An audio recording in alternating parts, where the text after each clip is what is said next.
તો કેમ છે મિત્રો, તમારું સ્વાગત છે મારું ડેલી વ્લોગિંગ સીરીઝમાં। તો સવારનું જે પણ રૂટીન છે ખતમ કરીને શાક રોટલી ખાઈને ફ્રેન્ડનો ફોન આવ્યો તો હું ફ્રેન્ડ જોડે નીકળી આવ્યો છું। હું એન્ડ ફ્રેન્ડ અમે આવી જઈએ છીએ જય રણછોડ સેવસર પર। ત્યાંથી અમે લોકો સેવસર લઈ લઈએ છીએ અને સેવસર લઈને અમે લોકો રિટર્ન આવી જઈએ ઘર તરફ। ઘરે જતાં પહેલાં તેનું સેવસર છે તે ઓફિસ પર મૂકી આવે છે અને મને બાઇક આપી દે છે, તો હું બાઇક લઈને આવી છું ઘરે। ઘરે આવીને બપોરનું ખાવાનું ખાઈને થોડી ગેમ રમી લઉં છું।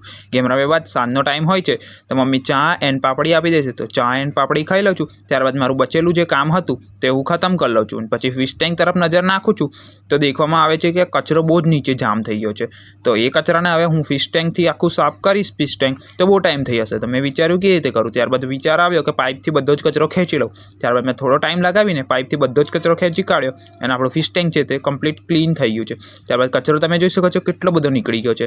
એન્ડ ત્યાર પછી હું એ ફિશ ટેન્કમાં જે પાણી નીકાળ્યું હતું તેની જગ્યાએ નવું પાણી હું એડ કરી દીધું છે। આપણું ફિશ ટેન્ક છે એ ક્લીનઅપ ને ચોખ્ખું થઈ ગયું છે। એન્ડ તેની જ સાથે જે આપણો આજનો વ્લોગ છે તે પૂરો થાય છે।